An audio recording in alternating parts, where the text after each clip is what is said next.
దేవుని యొక్క వాక్య పరిచయను కూడా మరి అందించినారు. మన మధ్యలో కూడా అయ్యగారు ఉండడం చాలా సంతోషం. ఇక సమయాన్ని అయ్యగారికి నేను అప్పగిస్తున్నాను.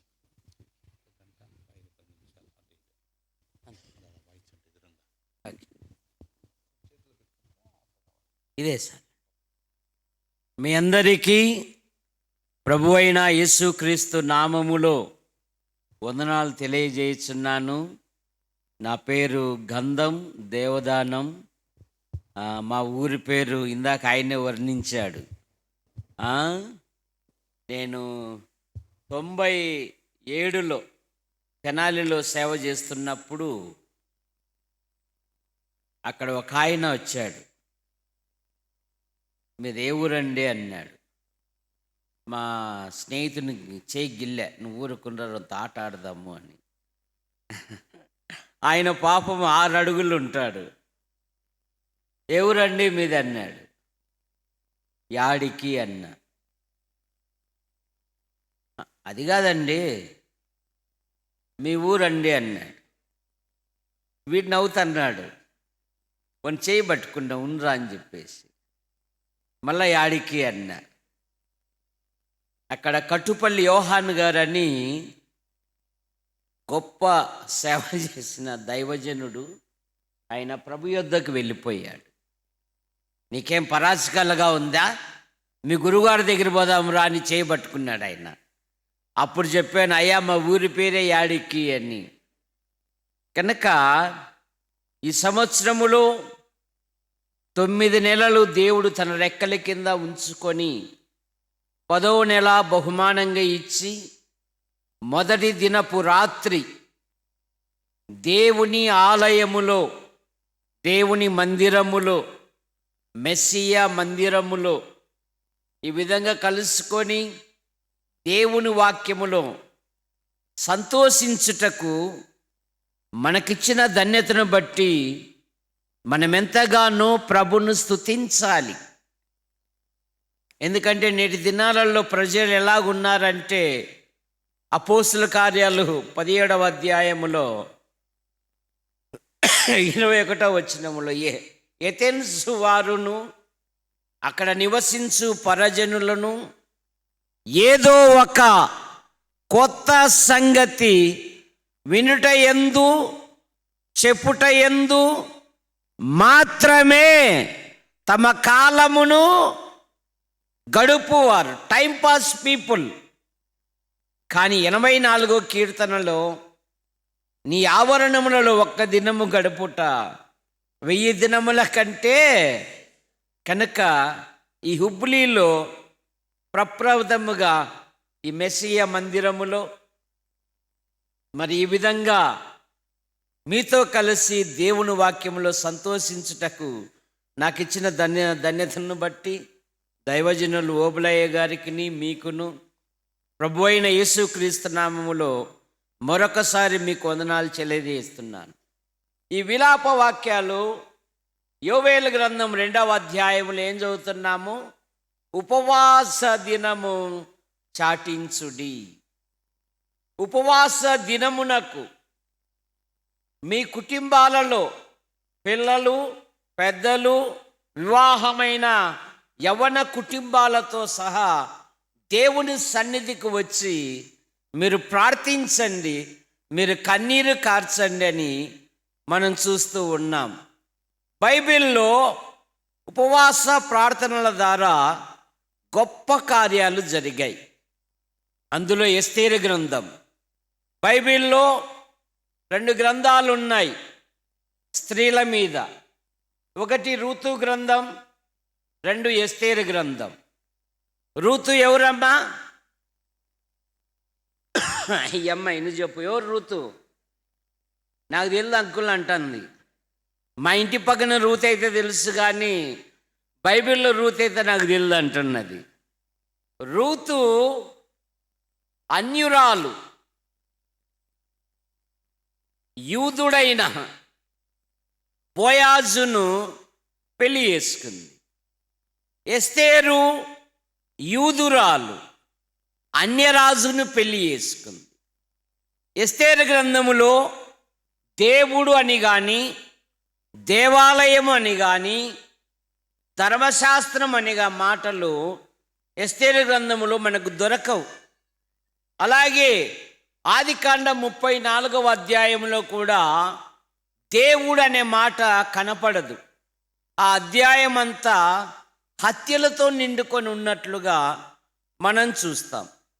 ఎస్తేరు అనగా నక్షత్రము. ఎస్తేరుకు మరొక పేరు అదస్స అనగా గొంజి చెట్టు.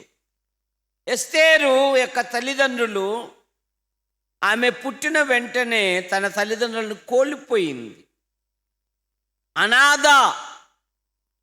చాలామంది మానవుడు ఏమంటాడంటే కాస్త సంపద పెరిగాల కల్లే రే నేను తలంచుకుంటే ఏమంట నేను తలంచుకుంటే అని అంటాడు మానవుడు. కానీ దేవుడు తలంచుకుంటే, గుర్తుపెట్టుకో, దేవుడు తలంచుకుంటే దావీదు అమ్మా బర్రెల కాపరే ఆవుల కాపరే అమ్మా చెప్పమ్మా. గొర్రెల కాపరి రైటే మొత్తానికి. దేవుడు తలంచుకుంటే ఒక గొర్రెల కాపరిని మహారాజుగా చేశాడు. ఒక గొర్రెల కాపరిని ఏం చేశాడు? మహారాజుగా. దేవుడు తలంచుకుంటే ఒక అనాథ 127 సంస్థానములకు మహారాణి. అందుకనే పేతురు భక్తుడు ఏమంటాడంటే వారినే కాదు మిమ్మల్ని మనల్ని కూడా హెచ్చించడానికి ఆయన సంసిద్ధముగా ఉన్నాడు. పేతురు పత్రికలో అదే కదా, దేవుడు తగిన కాలమందు మిమ్మల్ని హెచ్చించున్నట్లు ఆయన బలిష్టమైన చేతి కింద ఏమై ఉండాలంట? దీన మనస్కులమై ఉండాలి. తగిన కాలమందు ఆయన హెచ్చిస్తాడు. కనుక ఎస్తేరు అనాథ. ఎస్తేరు మొర్దెకై పెంచుకున్నాడు. దేవుడు మనకు బహుమానంగా ఇచ్చిన పిల్లలను దేవుని కొరకు పెంచాలి. ఒరే నువ్వు ఇంజనీర్గా, నువ్వు డాక్టర్గా, నువ్వు యాక్టర్గా అని అంటున్నామే కానీ ఒరే నువ్వు దైవ సేవకునిగా అనేవాళ్ళు ఈ దినాలలో ఉండడం లేదు. రక్షింపబడిన దినాలలో నేను 87, 88 మధ్యలో రక్షించబడ్డాను. అప్పుడు మా ప్రాంతంలో ఏమనేవారంటే వాడు బతకలేక బైబిల్ పట్టారా అనేవాళ్ళు. వాడు బతకలేక బైబిల్ పట్టారు అనేవాళ్ళు. తర్వాత అంత ఫ్యాక్సినిజమే గనక ఆ దినాలలో సేవకులకు కూడా అన్నం పెట్టేవాళ్ళు కాదు. నేనే బొచ్చె తీసుకొని అమ్మా ఈరోజు మన గ్రామానికి వాక్యం చెప్పేకి వచ్చినాడు, ఏదైనా అన్నం పెట్టండి అమ్మ అని అన్నం తీసుకొచ్చి ఆ సేవకునికి పెట్టి ఆ మిగిలిన అన్నంతో నేను తిని ఆ చెట్టు కిందనే మందిరం కాడే చెట్టు కిందనే ఉండేవాడిని. పగటి పూట పొలంలో బైబిల్ చదివేవాడిని, రాత్రి పూట వీధులైటి కింద బైబిల్ చదువుకుండేవాడిని. గోనె సంచి పరుచుకుండేవాడిని. పంచదార గోనె సంచి అయితే నా హైట్ కరెక్ట్గా సరిపోతుంది. కనుక నా యొక్క సామాగ్రి ఏంటంటే గోనె సంచి, బైబిల్, అంతే. మా ఊర్లో ఎవరైనా సాక్ష్యం ఇస్తారు. ఆయన చిన్నప్పటాలు ఉంటే బైబిల్ చదువుకుంటుంటే మేము ఆయన ముందర సినిమాలు పోయి వచ్చేవాళ్ళము అనేవాళ్ళు. కనుక నీ ఆధ్యాత్మిక జీవితములో దేవుడు తలంచుకుంటే నెబుకద్నెజరుకు ఏం తినిపించాడమ్మా? హైదరాబాద్ బిర్యానీ తినిపించాడా? ఏం తినిపించాడు చెప్పు, నువ్వు చెప్పు. ఏం తినిపించాడు? అసలు ఆమె చెప్పలేకుంటుంది. గడ్డి తినిపించాడు ప్రపంచ రాజుకు. కనుక నీ ఆధ్యాత్మిక జీవితములో ప్రభు కొరకు నీ పిల్లలను పెంచు. నీ పిల్లల కొరకు నీ చేతులు ఆయన తట్టు ఎత్తు. విలాప వాక్యాలు చదవండి. విలాప వాక్యాలు 2వ అధ్యాయము 18, 19 వచనాలు. సియోను కుమారి ప్రాకారమా,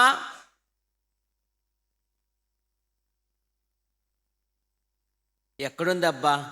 ఆ అమ్మాయి కీర్తనల పక్కన చూస్తుంది. ఎక్కడుంది? ఆ? జనులు హృదయపూర్వకముగా యెహోవాకు మొరపెట్టుదురు. సియోను కుమారి ప్రాకారమా, నీవు లేచి రేయి మొదటి జామున నీళ్లు కుమ్మరించున్నట్లు ప్రభు సన్నిధిలో నీ హృదయమును కుమ్మరించుము. నీ పసిపిల్లల ప్రాణము కొరకు నీ చేతులు ఆయన తట్టు. నీకు ఆస్తి లేకపోవచ్చు, నీకు సంపద లేకపోవచ్చు, సరైన వసతి లేకపోవచ్చు, కానీ నీ పిల్లల కొరకు నువ్వు ప్రార్థన చేయి. వారి జీవితాలలో దేవుడు గొప్ప కార్యాలు జరిగిస్తాడు. యోబుని గురించి ఏం చదువుతాము? తూర్పు దేశమున యోబు అని ఒక మనుష్యుడు ఉండెను.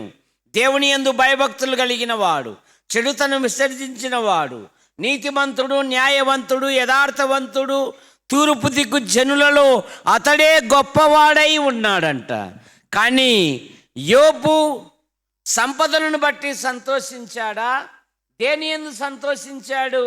యోబు మనస్సు దేని మీద ఉంది? అమ్మ మీరు చెప్పండి. యోబు మనస్సు దేని మీద ఉంది? ఇంకా తన సంతానం మీద ఉంది. తన పిల్లలు పాపము చేసి దేవుని కోపానికి, దేవుని శాపానికి, దేవుని ఉగ్రతకు ఎక్కడ గురి అవుతారో అని ధనవంతుడైన యోబు, యథార్థవంతుడైన యోబు, చెడుతనం విసర్జించిన యోబు, నీతిమంతుడైన యోబు అరుణోదయమే లేచి ఎప్పుడు లేస్తున్నాడంట? యోబు గ్రంథం 1వ అధ్యాయము 5వ వచనము. యోబు గ్రంథం 1వ అధ్యాయము 5వ వచనము. వారి వారి విందు దినములు పూర్తి కాగా యోబు తన కుమారులు పాపము చేసి తమ హృదయములో దేవుణ్ణి దూషింతురేమో అని వారిని పిలవనంపించి వారిని పవిత్రపరచుచు అరుణోదయమే లేచి వారిని పవిత్రపరచుతూ వచ్చెను. యోబు నిత్యము అలాగో.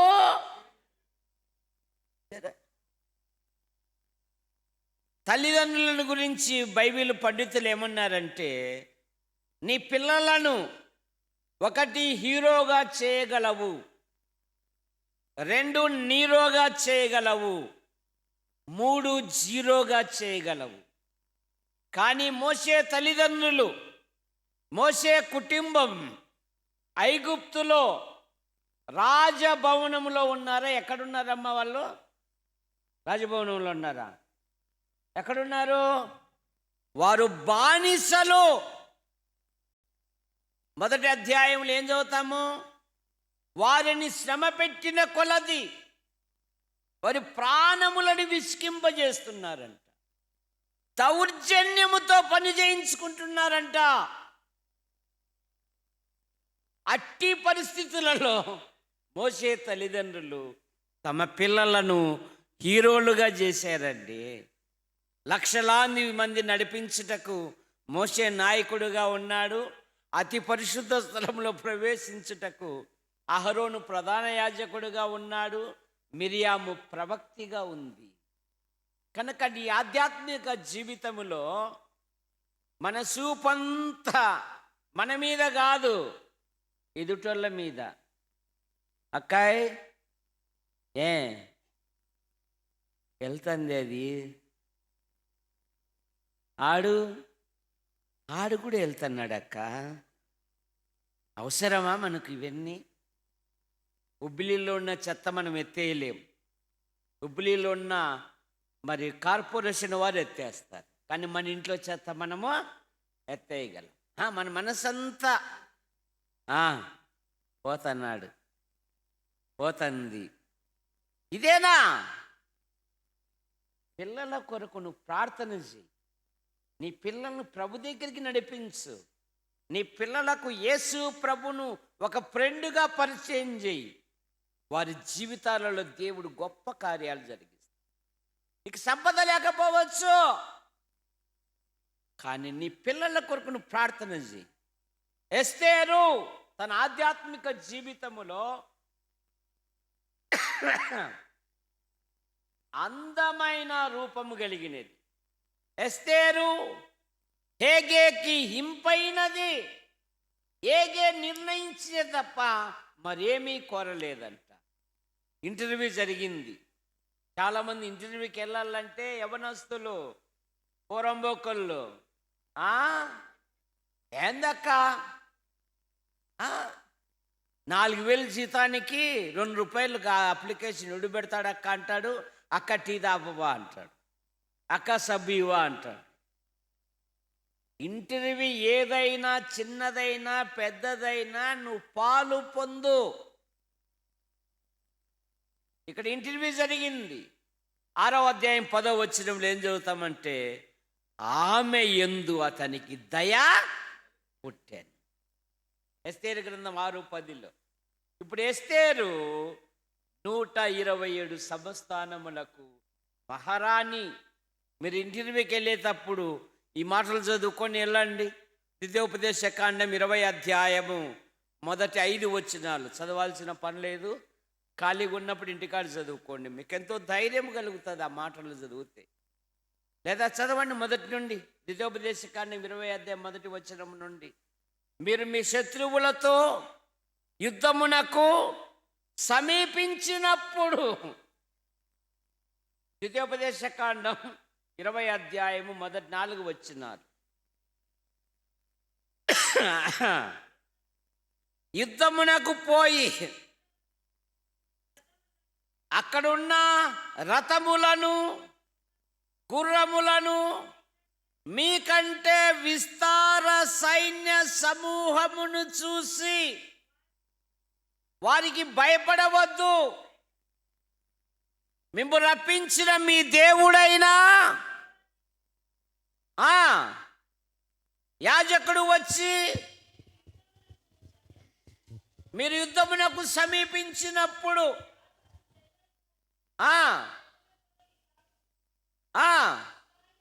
ఇశ్రాయేలులారా వినుడి, సమీపించుచున్నారు.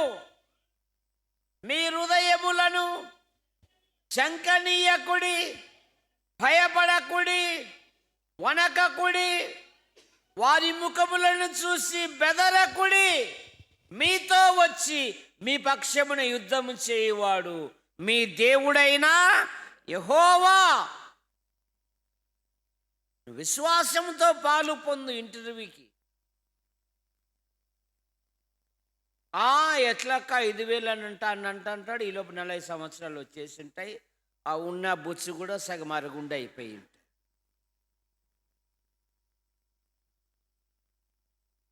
ఇంకా ఆమెను చేసుకోవడానికి ఎన్ని మంతనాలు పడాలో. అమ్మా గ్రీక్ వీరుడమ్మా, సూర్యుడమ్మా, నేను ఇంట్లో పెట్టుకుని చూసుకుంటాడమ్మా. అది కాదన్నాయి. ఇద్దరు నడిచేటప్పుడు కాస్త జుట్టన్న వద్ద అమ్మ విగ్గన్న పెట్టించాంలే తల్లి, ఎట్లో గట్లా ఆశలకు పోయి. జాగ్రత్త నీ ఆధ్యాత్మిక జీవితంలో. దేవుడు నీకు సమయం ఇచ్చినప్పుడు నువ్వు విశ్వాసంతో వెళ్ళు. హెబ్రీ పత్రిక 11వ అధ్యాయము విశ్వాసానికి రాయించాడు ఆయన. వారి విశ్వాసం ద్వారా రాజ్యములను జయించిది, నీతి కార్యములను జరిగించిది, సింహ బలమును చల్లార్చిది, అగ్నిమంటను చల్లార్చిది. వారు బలహీనులుగా ఉండి బలపరచబడిది, యుద్ధములో పరాక్రమశాలురై అన్యుల సేనలను విశ్వాసము ద్వారా నువ్వు వెళ్ళు. కనుక ఈ ఎస్తేరు గ్రంథములో మొర్దెకై అనేవాడు ఉన్నతమైన వ్యక్తికి నమస్కారము చేయలేదని యూదా జాతినే ఉరిదీయాలని శాసనం పుట్టించాడు.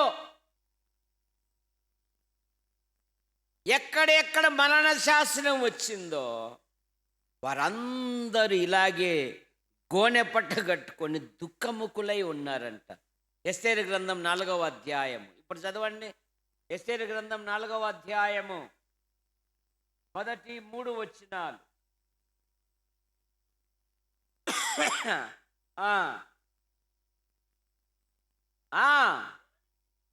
గోనె బట్టలు వేసుకొని బూడిద పూసుకొని ఆ ఆ ఆ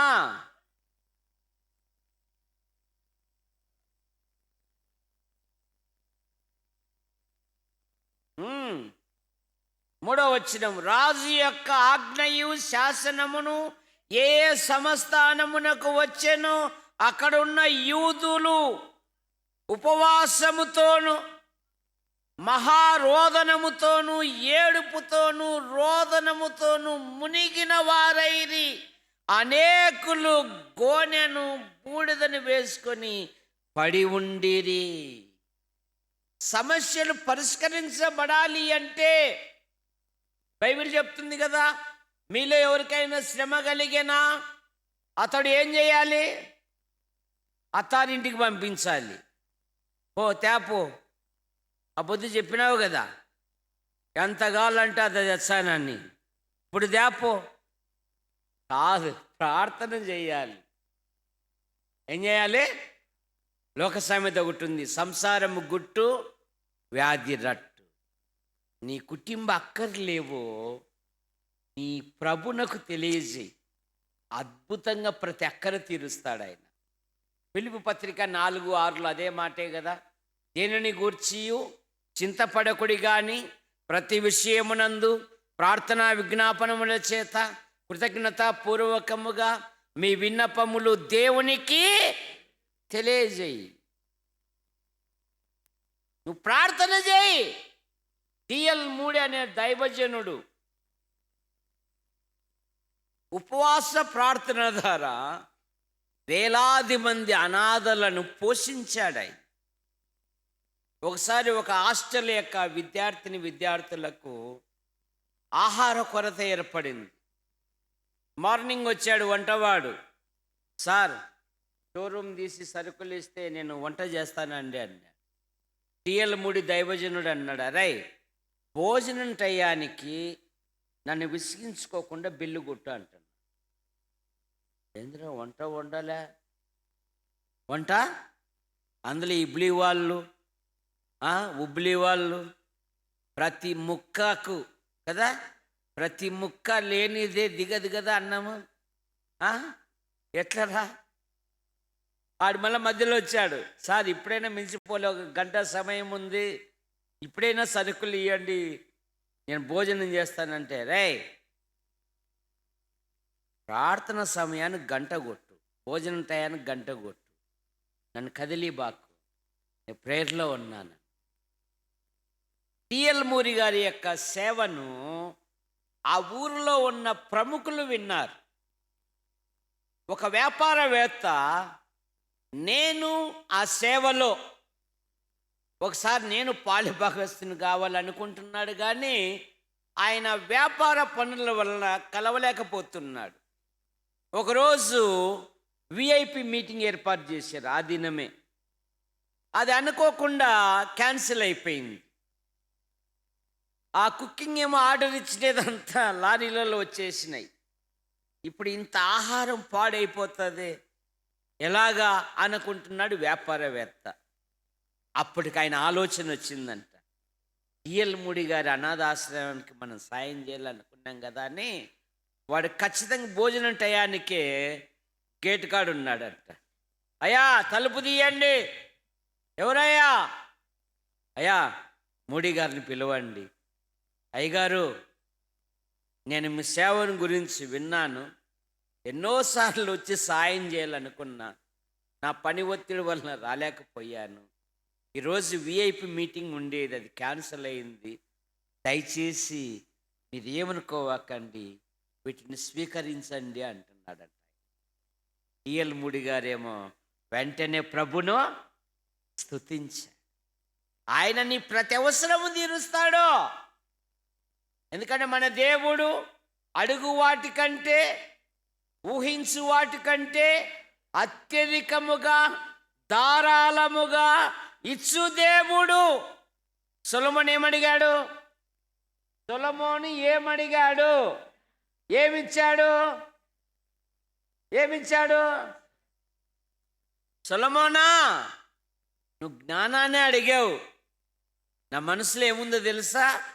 ఐశ్వర్యమును ఘనతను ఇమ్మని అడగకపోయినను వీటిని కూడా నీకు కారణమేమి? సొలొమోను చేసిన ఈ ప్రార్థన ప్రభువునకు అనుకూలమైంది. ఊరికే చేయడం అంటే చేయడం కాదు. నువ్వు చేసే ప్రార్థన ప్రభువునకు ఏమై ఉండాలి? అట్లా కాదు ప్రభువా. మా దైవజనుడు ఓబులరావు గారు మరి తెలుగు ప్రజల మధ్య అతిపెద్ద చర్చి కట్టాడు. ఆయన కంటే రెండోది కట్టాల ప్రభువా అని అంటే ఇది స్వార్థమా కాదా? చాలామంది అడుగుతున్నారు, కానీ ఎట్లా అడుగుతున్నారు? యాకోబు పత్రిక 4వ అధ్యాయం 1వ వచనం, మీలో యుద్ధములు చదవాలి. ఈ మొబైల్ ఫోన్లు వచ్చినాక పఠనాశక్తి తగ్గిపోయింది. ఏం తగ్గిపోయింది? పఠనాశక్తి. బైబిల్ చదువుట అనేది మర్చిపోతున్నారు. అన్ని ఫోన్లోనే అన్నీ. బైబిల్ నూమై అది నిన్ను మోస్తుంది. సరే, బైబిల్ మోసే కూడా బరువై ఎంతమంది ఒట్టి చేతులతో వచ్చినారు? చేతులు ఎత్తండి అని అంటే ఇంకా వెనకలు ఉండే వాళ్ళ వందనాలు కూడా చెప్పారు నాకు. అంతమందిలో నన్ను అడిగావా అని. చూసారా, ఇది అమూల్యమైన గ్రంథం. ప్రపంచములో మొట్టమొదట అచ్చువేయబడిన గ్రంథం. భారతదేశంలో మొట్టమొదట అచ్చువేయబడిన గ్రంథం. ప్రపంచంలో అత్యంత ధనవంతుడు బిల్ గేట్, ఆయన 3 కోట్లు పెట్టి బైబిల్ కొన్నాడంట. ఎన్ని కోట్లు పెట్టి? మనం 300 పెట్టి కొనలేము. ఆ పక్క ఆదికాండం ఉండదు, ఈ పక్క ప్రకటన ఉండదు, కాకపోతే కవర్ ఉంటుంది. కొందరు బైబిల్ పరిశీలిస్తే ఏమమ్మా బైబిల్ మార్చకూడదంటే, ఇది అచ్చొచ్చింది అయ్యగారు మా నాయన కాలం నుండి. డ్రెస్సులు ఎన్ని ఉన్నాయంటే 2 బీరువాళ్ళకు ఉన్నాయంట. ఎన్ని ఉన్నాయంట? ఈ వారం కట్టిన సీర మళ్ళీ 6 నెలలకు కట్టదంట ఒక ఆమె. సరా, 300 పెట్టి బైబిల్ కొనలేమండి మనము. ఎక్కడుంటున్నాం? చదువా. మీలో ఎవరికైనాను మీలో యుద్ధములు పోరాటములు దేని నుండి కలుగుచున్నవి? మీ అవయవములలో పోరాడు మీ భోగేచ్ఛలను బట్టియే కదా మీరు ఆశించుచున్నారు. మీకు దొరుకుటలేదు. నరహత్య చేయుదురు, మత్సరపడుదురు, కానీ సంపాదించుకొనలేరు. పోట్లాడుదురు, యుద్ధము చేయుదురు గాని దేవుని అడగనందున మీకేమీ దొరకదు. మీరు అడిగినను, ఒకవేళ మీరు అడిగినను మీ భోగముల నిమిత్తము వినియోగించుటకై మంచి ఉద్దేశముతో దురుద్దేశముతో ఏ ఉద్దేశము? దురుద్దేశముతో అడుగుతూ ఉంటారండి. అందుకని వాళ్ళకేం రావడం లేదు. అడుగుతున్నారు, మంచిదే, కానీ ఉద్దేశాలు మంచివి కాదు. ఉద్దేశాలు, ఆలోచనలు, పద్ధతులు, క్రియలు మంచివి కావు. దేవుడు ఎట్లా ఇస్తాడు? ఎబ్బేజుని గురించి ఏం చదువుతాము? ఎబ్బేజు అతడు ఏదైతే దేవుణ్ణి అడిగాడో అది అతనికి దేవుడు దయచేసెను అనే మాట మనం చూస్తాం. మన ఉద్దేశాలు మంచివిగా ఉండాలి, చెడుగా ఉండకూడదు. కనుక యూదులందరూ ఎక్కడ మరణ శాసనం వచ్చిందో అక్కడ వారందరూ ఉపవాసముతో, దుఃఖముతో, రోదనముతో ఉన్నారంట. ప్రార్థన నీ పరిస్థితిని మార్చివేస్తుంది. ప్రార్థన నీ జీవితాన్ని మార్చివేస్తుంది. ఇస్సాకు ఎప్పుడు ప్రార్థన చేసేవాడు? ఎప్పుడు? మధ్యరాత్రి, తెల్లారుజామున? నువ్వు కరెక్ట్గా చెప్పాలా. నువ్వు యాడికి అన్నావు కదా, నువ్వు యాడికి పోయేంతవరకు వదిలిపెట్టను నిన్ను.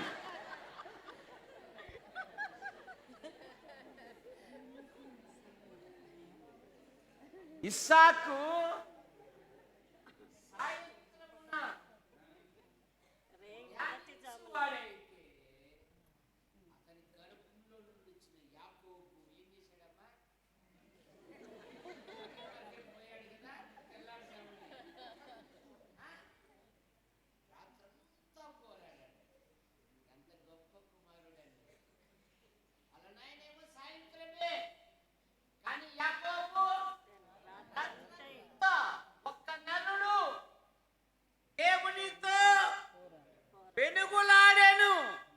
ఒక్క నరుడు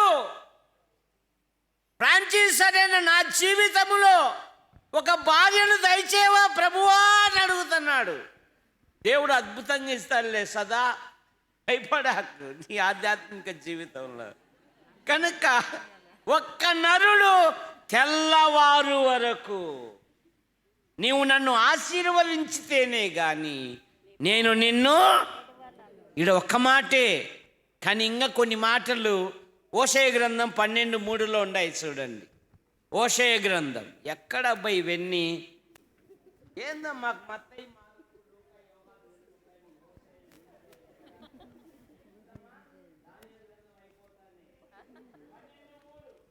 తల్లి గర్భమందు పట్టుకొనెను, మగసిరి గలవాడై అతడు దేవునితో పోరాడెను.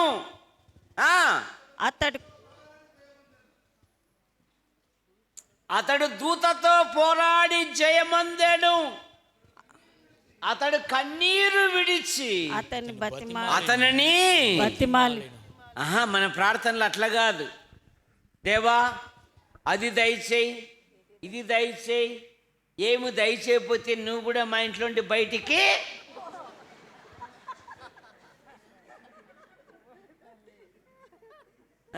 మన ప్రార్థనలన్నీ కదా అద్దాలది అరిగేంత వరకు గంటలు ఉంటాం. కానీ అమ్మాయిలు ఒక ప్రత్యేకమైన సమయం పెట్టుకొని ప్రార్థన చేయండి, మీ జీవితాలలో దేవుడు గొప్ప కార్యాలు జరిగిస్తారు.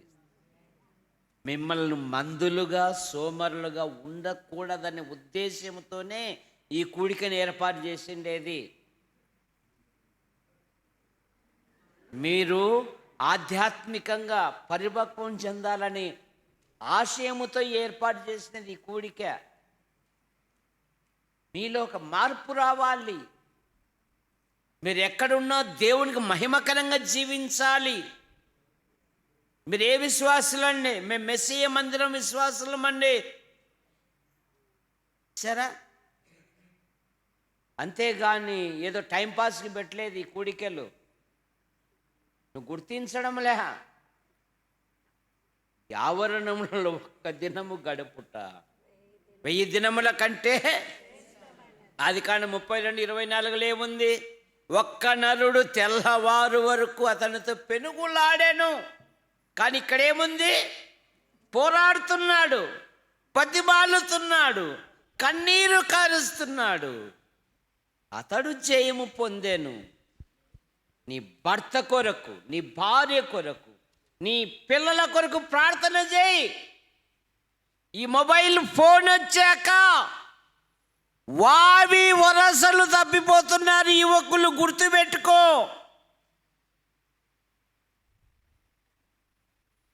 అది ముసలితో అయినా సరే, చిన్న పాపతో అయినా సరే, కోరిక తీరాలి అంతే. మర్చిపోతున్నారు ఈనాడు యవనస్తులు. దేవుని వాక్యమునకు ఎప్పుడైతే చోటియవో భ్రష్ట మనస్సుకు అప్పచెప్తాడు దేవుడు నిన్ను. గుర్తుపెట్టు. రోమాపత్రిక 1వ అధ్యాయము 28వ వచనము. వారు తమ మనస్సులో అట్టివారు 29 వారు తమ మనస్సులో దేవునికి చోటీయనొల్లకపోయిరి. వీరువాళ్ళ పైన మన వాక్యం ఉంటుంది, గోడల పైన వాక్యం ఉంటుంది, కానీ మనసులో. ఈ మధ్య ఒక ఇంటికి వెళ్ళా, వాడు బీరువాకు పెట్టేశాడు, దేవుడు దహించు అగ్ని అయి ఉన్నాడు అని. ఏమ్రా ఇంత కఠినమైన మాట పెట్టినామంటే, మీ అల్లుడు వచ్చింది ఆలస్యంలే, బీరువా తీయాల్సింది ఆలస్యంలో, ఎత్తుకుపోయినది ఆలస్యంలే. ఇప్పుడు కనీసం నాన్న ఇది నాకని కూడా చెప్పారా వాడు. అందుకని ఈ వాక్యం వల్ల వాడు ఏమన్నా మార్పు పొందుతాడేమని పెట్టాను రా అంటున్నాడు. డబ్బుకు కాపుదాలు ఎవరంట? దేవుని వాక్యం అంట. చూసారా, ఈ ఇంటికి జీవాధిపతి యేసు ప్రభు. అక్క సునామీ వచ్చే కొట్టుకొని పోతుంది, అన్నేమో బాగుంటాడు నా మాదిరి. అక్క ఒక్క కేకేసేసాలు పట్టను పరిగెత్తుకొనుకుంటూ వచ్చేస్తాడు. మేము 2000 అప్పుడు సునామీ వచ్చినప్పుడు ఒరిస్సాలో ఒక గ్రామంలో మేము దత్తత తీసుకొని ఇల్లు కట్టేకి పోయినాం. ఆయన పేరు గోపాల్. వాడు బాగా ఇంత బాగా స్ట్రాంగ్ ఉంటాడు, వాడి కండలు ఇంతలా ఉంటాయి, వాడి భార్య ఇట్లుంటుంది. ఆ ఊరి మధ్య అరుగులో మేము పండుకోవాలా. వాడేమో 12 వరకు వచ్చి మాట్లాడతాడు. అప్పుడు ఇంకా ఫోన్లు కూడా లేవు. లోపల నుండి అంటుంది, ఆడే ఉంటావా ఎట్లా అంటాడు. అన్నా పోయేసన్నా అంటాడు. ఏది గోపాల్, నీ చేయి చూస్తే కొడితే 10 మంది కొట్టేది అట్లున్నా ఉంటే, ఎందుకులే అన్న కొడితే దెబ్బకు చచ్చిపోతుంది, ఎందుకు లేకపోతానలే అంట. ఇంటికి జీవాధిపతి యేసు ప్రభే, కానీ పెత్తనమంతా అక్కదే. సరే, పెత్తనమంతా అక్కదే. అలా కాదు, దేవుని వాక్యము నీ హృదయములో ఉంటే ఆరోగ్యము. దేవుని వాక్యము నీ హృదయములో ఉంటే ఆనందము. దేవుని వాక్యం నీ హృదయములో ఉంటే నెమ్మది. యవ్వనులు దేని చేత తమ నడతను శుద్ధి చేసుకుందరు? నీవిచ్చిన వాక్యమును బట్టియే కదా. ఎంతమంది చదువుతున్నారు? విచిత్రము కదా. నల్లని బరిగొడ్డు, ఏం గుడ్డు? నల్లని బరిగొడ్డు పచ్చని గడ్డి తిని తెల్లని పాలిస్తుంది. ఎందుకు?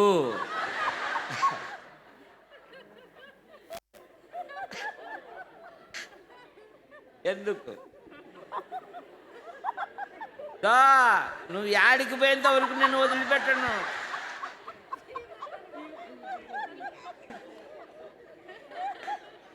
అది నెమరు వేస్తుంది గనుక. అదేం చేస్తుంది? నెమరు వేస్తుంది.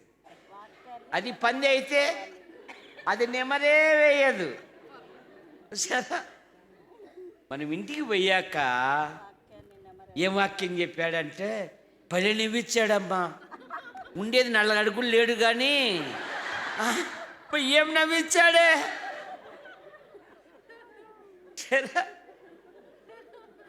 ఇదేదో నవ్వులాటకో దానికో దీనికో కాదు, నిన్ను ఒక ఉన్నతమైన వ్యక్తిగా చేయడానికి కూడిక లేకపోతే గుర్తుపెట్టుకో.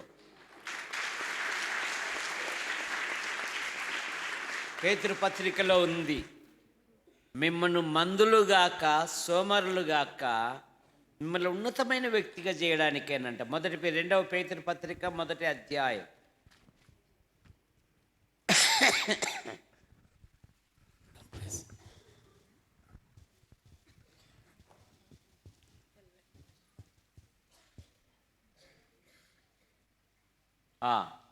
రెండవ వచనం నుండి తన మహిమను బట్టి ఆ, గుణాతిశయమును బట్టి ఆ, మనల్ని పిలిచిన వాని గూర్చిన మనల్ని పిలిచిన వాణ్ణి గూర్చిన అనుభవ జ్ఞాన మూలముగా ఆ, ఆయన ఆయన దైవ శక్తి ఆయన దైవ శక్తి జీవమునకును భక్తికిని కావలసిన వాటన్నింటినీ వాటన్నిటిని మనకు దయచేయుచున్నందున దేవుని గూర్చినట్టు మన ప్రభువైన యేసుక్రీస్తు గూర్చినట్టునైన అనుభవ జ్ఞానము వలన మీకు కృపయు సమాధానమును విస్తరించును గాక. ఆ మహిమ గుణాతిశయములను బట్టి ఆయన మనకు అమూల్యములను అత్యధికములనైన వాగ్దానములను అనుగ్రహించి ఉన్నాడు. దురాశను అనుసరించటం వలన లోకమందున్న భ్రష్టత్వమును ఈ వాగ్దానముల మూలముగా మీరు తప్పించుకొని దేవ స్వభావమునందు పాలివారగునట్లు వాటిని అనుగ్రహించెను. 8వ వచనం, ఇవి మీకు కలిగి విస్తరించిన ఎడల అవి మన ప్రభు అయిన యేసుక్రీస్తును గూర్చిన అనుభవ జ్ఞాన విషయములో మిమ్మును సోమరులైన నిష్ఫలులైనను కాకుండా చేయును. మిమ్మల్ని సోమరులనైనను నిష్ఫలులు కాకుండా చేయను. పేతురు గారు మరొక మాట అంటాడు, ఈ గుడారములో ఉన్నంత కాలము మిమ్మును రేపవలెను అంటాడు. గుడికల యొక్క ఉద్దేశం కనుక ఈ అధ్యాయములో యాకోబు ఎంత గొప్ప ప్రార్థన పరుడండి. తండ్రి సాయంకాలమున ప్రార్థించువాడైతే యాకోబు రాత్రంతా. అందుకని ఒక్క రాత్రిలోనే అతని జీవితం మార్చివేయబడింది. ఏమన్నాడు, ఇక మీదట నీ పేరు యాకోబు అనబడదు, ఇశ్రాయేలు అనబడును. ఇశ్రాయేలు దేశపు చిన్నది ఏం చేసిందమ్మా?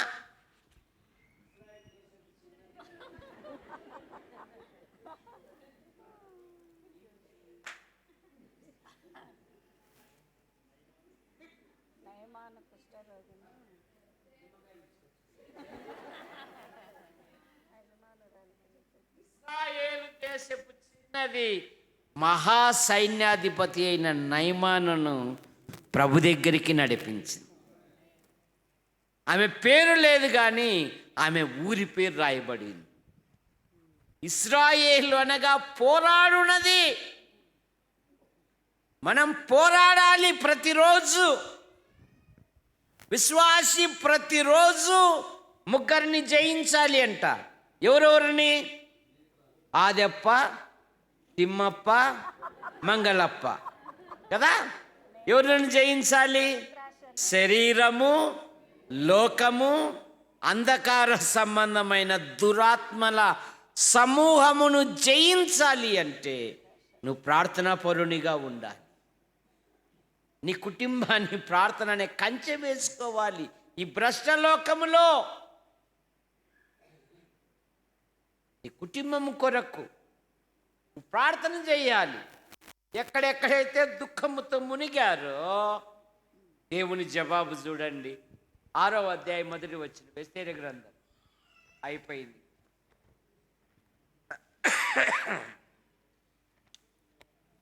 రాజునకు ఆ రాత్రి నిద్ర పట్టకపోయినందున ఎవరికంట? రాజు గారికి ఏం పట్టలేదంట? నిద్ర పట్టలేదంట.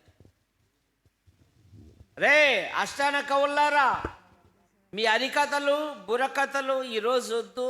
నా మైండ్ ఎట్లెట్లో ఉంది. అరే ఆ రాజ్య సమాచార గ్రంథం తీసుకురండి. రాజ్యంలో ఏమేమి జరిగిందో ఒకసారి చదవండి. వాళ్ళు చదువుతూ ఉంటే ఎస్తేరు గ్రంథం 2వ అధ్యాయం 21-22 వచనాలలో 2 వ్యక్తులు రాజును హత్య చేయడానికి ప్రయత్నం చేశారు. అది నిజమైంది, గ్రంథంలో రాయబడింది, కానీ బహుమానము ఇవ్వబడలేదు. యేసుక్రీస్తు నామములో నువ్వు ఏదైతే చేస్తావో అది ఆయన మర్చిపోవడానికి అన్యాయస్తుడు కాడు. ఎబ్రీ పత్రిక 6వ అధ్యాయము 10వ వచనములో మీరు 6వ అధ్యాయము 10వ వచనం, మీరు చేసిన కార్యమును మీరు పరిశుద్ధులకు ఉపచారము చేయుచు ఇంకను ఉపచారము చేయుచుండుట వలన తన నామమును బట్టి చూపిన ప్రేమను మరచుటకు దేవుడు అన్యాయస్తుడు కాడు. మేలు పొందిన వాడు మర్చిపోవచ్చు, కానీ యేసుక్రీస్తు నామములో నువ్వు చేయి చాపావే, అది ఆయన మర్చిపోడు. అది ఆయన మర్చిపో. మేము ఇస్తున్నామండి, మాకు లెక్కలు కావాలా. ఏం కావాలంటే వీళ్ళకు ఓసారి దేవుడు నీ లెక్క చూశాడు అనుకో, ఉంటావు భూమి మీద. లెక్కలు కావాలంటే ఇంటికి మనము మందిరానికి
ఏదిచ్చినా ప్రభునికే ఇవ్వాలి.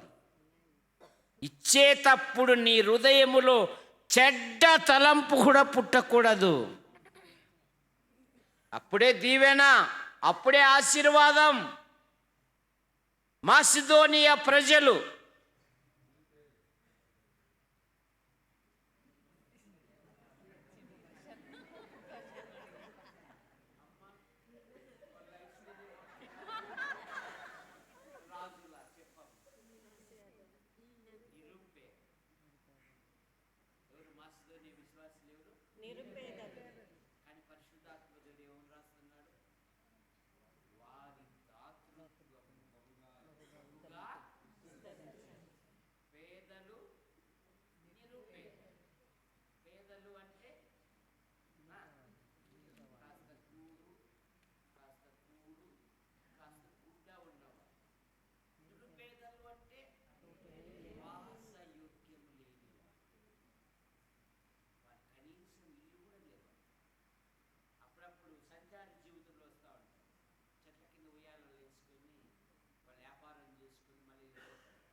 అడిగాడు, అమ్మా మీ విశ్వాస పిశాస కనుక్కోవాలని. అందులో మరి కరువు కాలం కదా, 3 ఏళ్ళు 6 నెలలు దేశమంతటా గొప్ప క్షామము. పువ్వు పెట్టింటే ఎవడు పెడతాడు? ఒకవేళ మా ఫ్రాంచైజీని పిలిచినామనుకో ఇంకా భయపడిపోతారు, అంత సైజుకు ఓయమ్మా అంటారు. అందుకని ఏలియా ఏం చేశాడంటే, అమ్మ కాసిని మంచినీళ్ళు అమ్మ అన్నాడు. మంచినీళ్ళని అడిగాడు, ఆహారం అడగలేదు కదా అని ఎప్పుడైతే విధేయత అమ్మ అదే చేత్తోనే యెహోవా జీవముతో నా ఇంట్లో కొంచెము పిండి పర్వాలేదమ్మా, అందులోనే ఒక చిన్న అప్పము. బయటకు ఎంతమంది ముక్కులలో రొట్టెలు పెట్టుకొని వెళ్ళారు? మేము బడికి పోయేటప్పుడు మా అమ్మగారులు ఏం చేసేవాళ్ళు అంటే రొట్టెలు కాల్చి పెట్టేవాళ్ళు, మేమేమో బుక్కులలో పెట్టుకొని పోయేటోని. మా అమ్మ ముందే చెప్తుంది, ఒరే వాడు తిప్పనగాడు అడుగుతారా, ఎవరికి ఇయాకురా, నువ్వే దీన్ని గుండ్రాయి మాదిరి ఉండురా అనేది మాయమ్మ. వాడేమో పడాను వస్తాడు, లేదురా రేపు నేను తెస్తాలేరా. కానీ విశ్వాసంతో ఎప్పుడైతే ఆమె విధేయత చూపిందో భూమి మీద వర్షము కురిపించే వరకు ఆ ఇంటిలో తక్కువ అనే పదమా. ఇప్పుడు 1,00,000 రూపాయలు జీతం, వారానికి అంగడి బుక్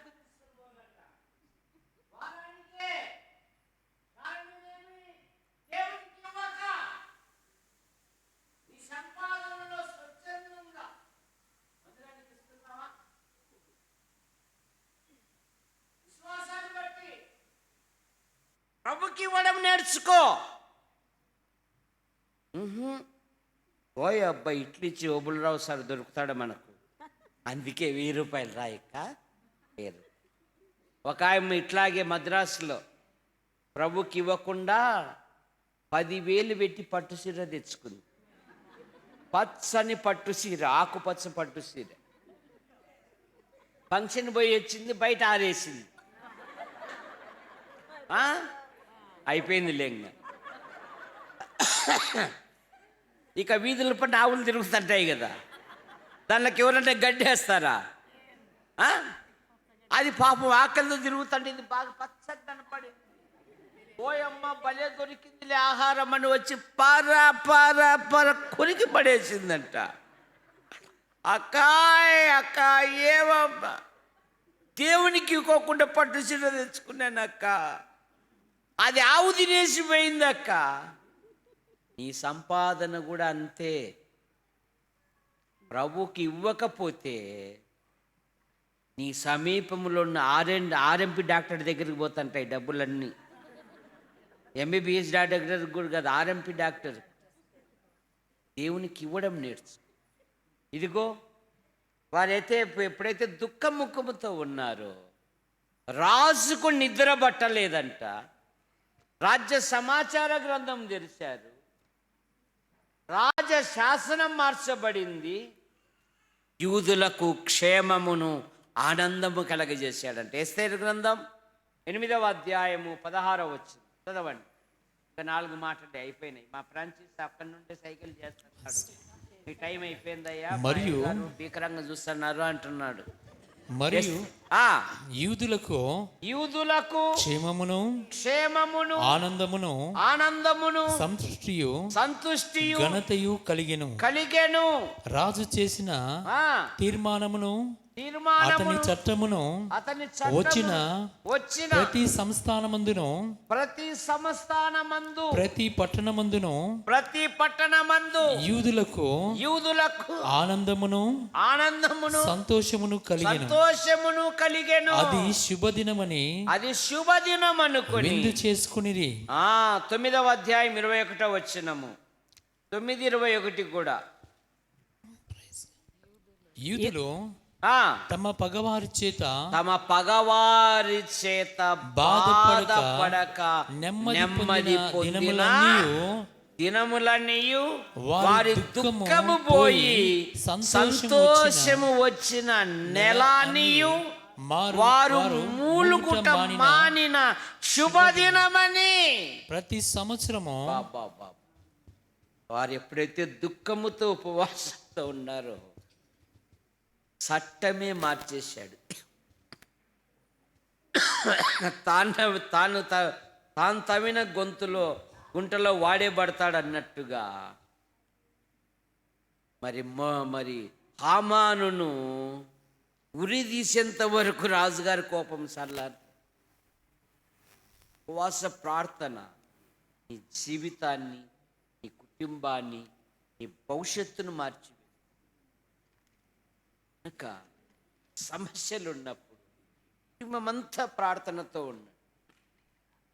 దేవుడు అద్భుతమైన సహాయం చేస్తాడు. నాకు ఇచ్చిన ఈ అవకాశాన్ని బట్టి ప్రభువును స్తుతిస్తూ మీ అందరికీ వందనాలు.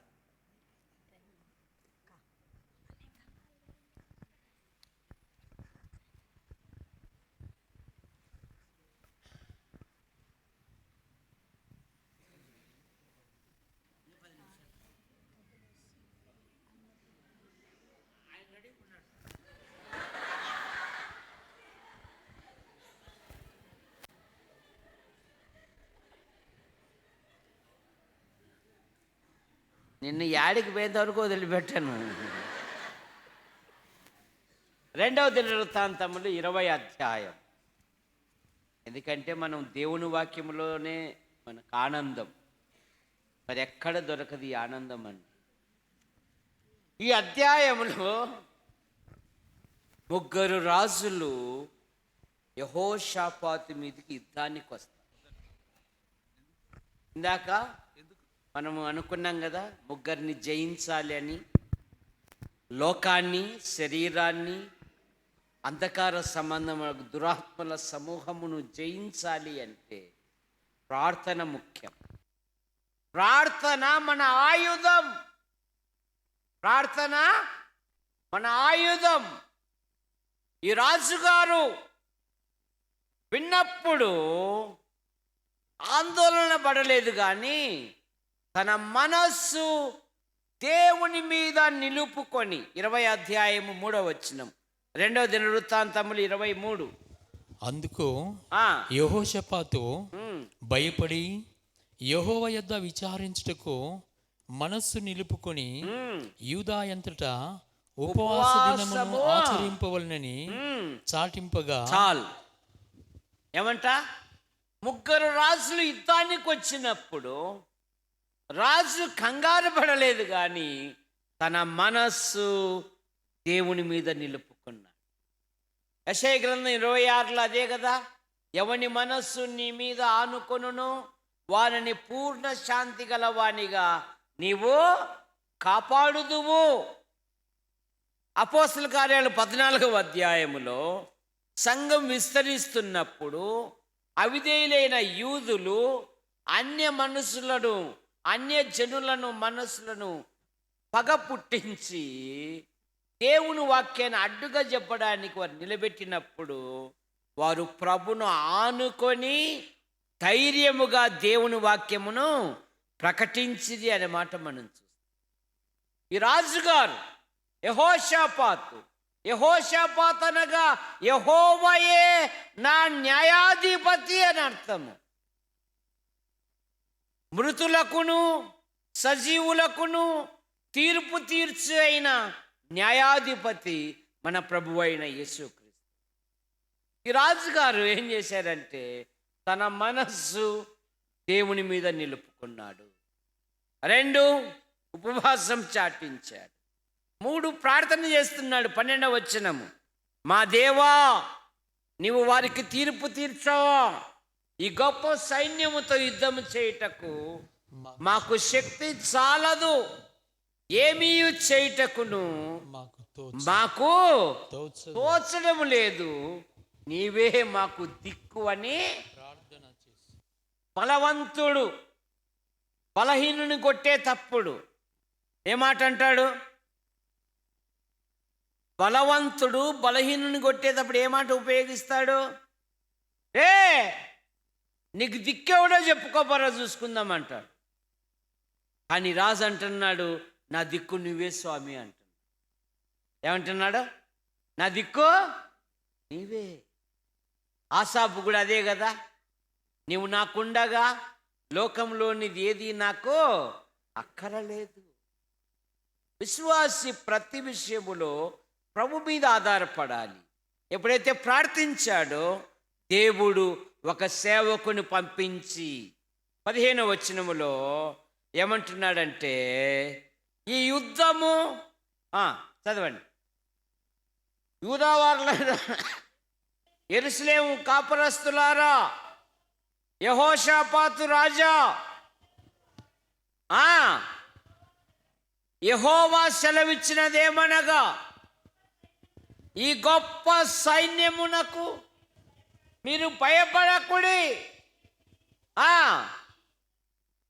ఈ యుద్ధము మీరు కాదు, దేవుడే జరిగించును.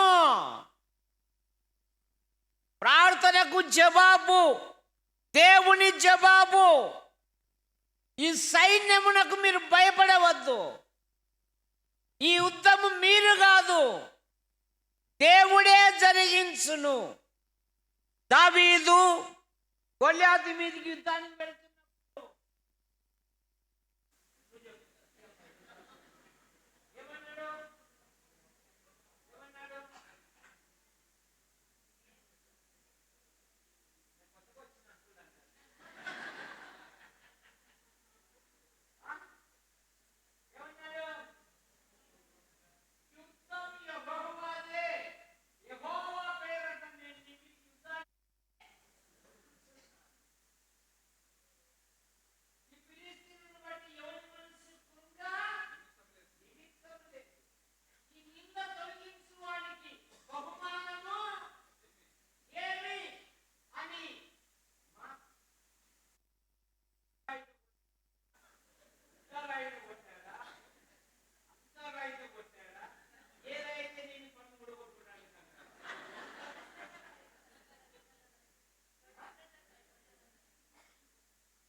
అతడు ఆ ఫిలిష్తీయుని చంపగా తెగించి ఆ ఫిలిష్తీయుని చంపగా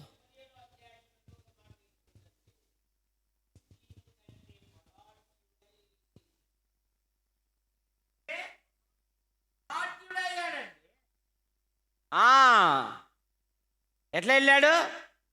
మనమేమో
బిడ్డలను అనేక విధాలుగా ప్రోత్సహించాడు.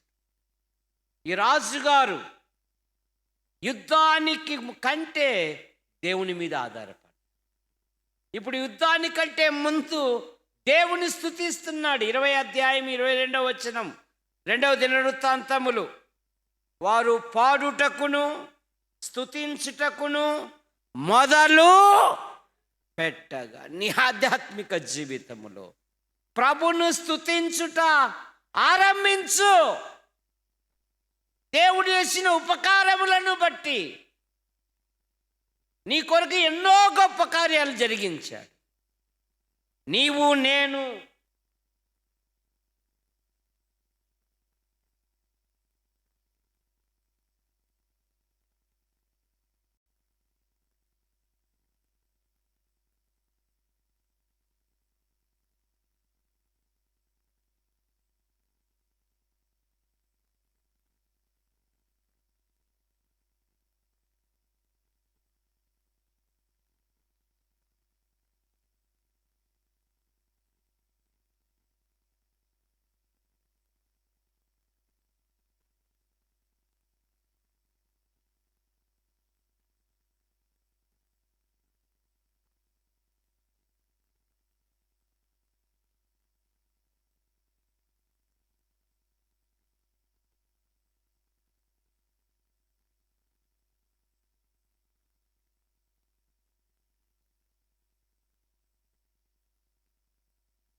ఉండడానికే ఈ ప్రార్థన యొక్క ఉద్దేశం.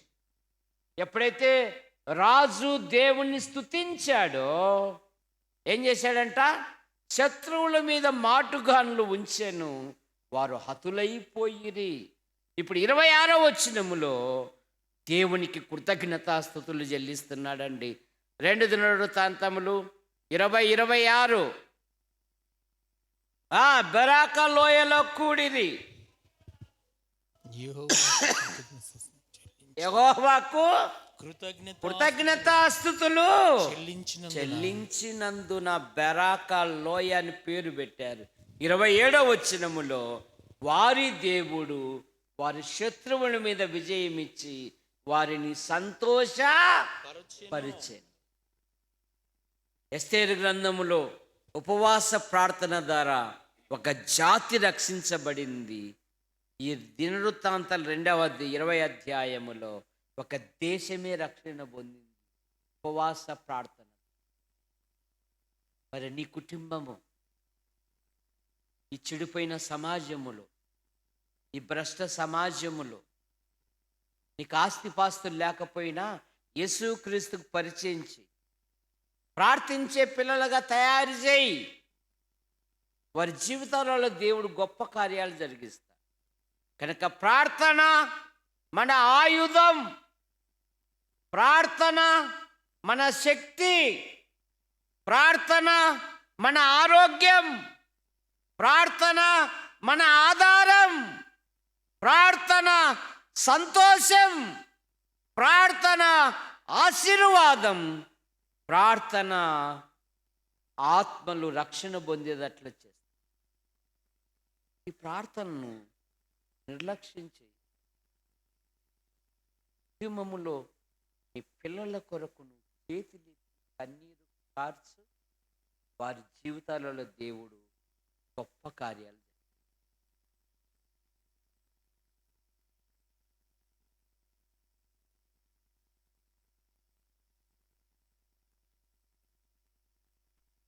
అయ్యగారు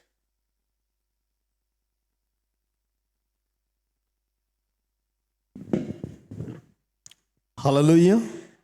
సరే, విన్నటువంటి వాక్యం హృదయంలో ఉంచుకుందాం కదా. ఎస్తరు గ్రంథంలో దినవృత్తాంతుల గ్రంథం గురించి చెప్పాడు.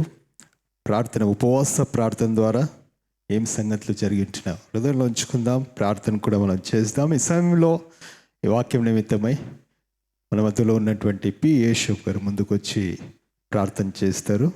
అందరం కూడా తల ఉంచుకుందాం, కళ్ళు మూసుకుందాం. సోదరుడు యేషోబ్ ముందుకు వచ్చినట్లయితే ప్రార్థన చేస్తాం.